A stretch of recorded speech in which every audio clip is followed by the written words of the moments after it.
మేషరాశి వారికి సానుకూల ఫలితాలు గోచరిస్తున్నాయి.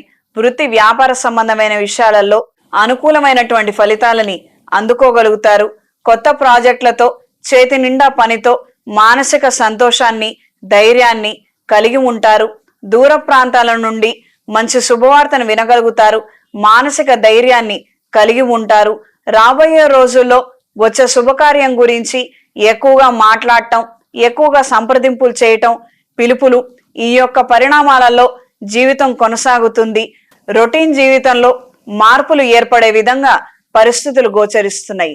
దూర ప్రాంతాల ప్రయాణాలు అనుకూలిస్తాయి. దైవ దర్శనం చేసుకోవాలన్న ఆలోచనలు ముమ్మాటికి బలపడతాయి, కార్యరూపం దాలుస్తాయి. వెకేషన్కి వెళ్ళాలి, ఎన్నో రోజుల నుంచి శ్రమ పడుతున్నాను అన్న ఆలోచనలు ఎక్కువగా ఉంటాయి. సాధ్యమైనంత వరకు కొద్దిపాటి టైంని నేను జీవిత భాగస్వామితో, కుటుంబ సభ్యులతో గడపడానికి ఉపయోగించాలి అన్న ఆలోచనలు, అన్న విధంగా ప్లాన్స్ ఎగ్జిక్యూట్ చేసుకునే విధంగా పరిస్థితులు మారతాయి. ఆర్థిక విషయ వ్యవహారాలలో మంచి లాభాన్ని అందుకోగలుగుతారు. ఆకస్మిక ధనలాభం, వస్తు లాభం, ఎప్పుడో పెట్టినటువంటి ఇన్వెస్ట్మెంట్ ఇప్పుడు మెచ్యూరిటీకి చేరి ఈ రోజున అది మీకు ఉపయోగపడే విధంగా పరిస్థితులు మారతాయి. ఈ వారం స్త్రీలకు సానుకూల ఫలితాలు గోచరిస్తున్నాయి. వ్యాపార సంబంధమైన విషయాలు ఉపయుక్తంగా ఉంటాయి. కార్యానుకూలత ఎక్కువగా ఉంటుంది. గవర్నమెంట్ ఉద్యోగస్తులకి కాలం అనుకూలంగా ఉంది. కొత్తగా వేసే కాంట్రాక్టులు, లీసులు, లైసెన్సుల కోసం చేసే ప్రయత్నాలు ఉపకరిస్తాయి.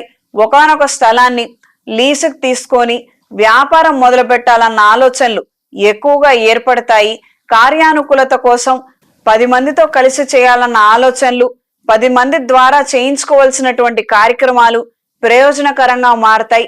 అన్ని డిపార్ట్మెంట్స్ లోను, అన్ని సెగ్మెంట్స్ లోను మనకే ఇబ్బంది లేకుండా సంతకాలు జరిగిపోయి మన వ్యాపారానికి సంబంధించినటువంటి అన్ని కాగితాలు, అన్ని అప్లికేషన్స్, అప్రూవల్స్ ఏర్పడే విధంగా పరిస్థితులు ఉంటాయి. ఈ వారం మేషరాశి వారికి కలిసొచ్చే రంగు పసుపు, కలిసొచ్చే దిక్కు తూర్పు, కలిసొచ్చే సంఖ్య 2.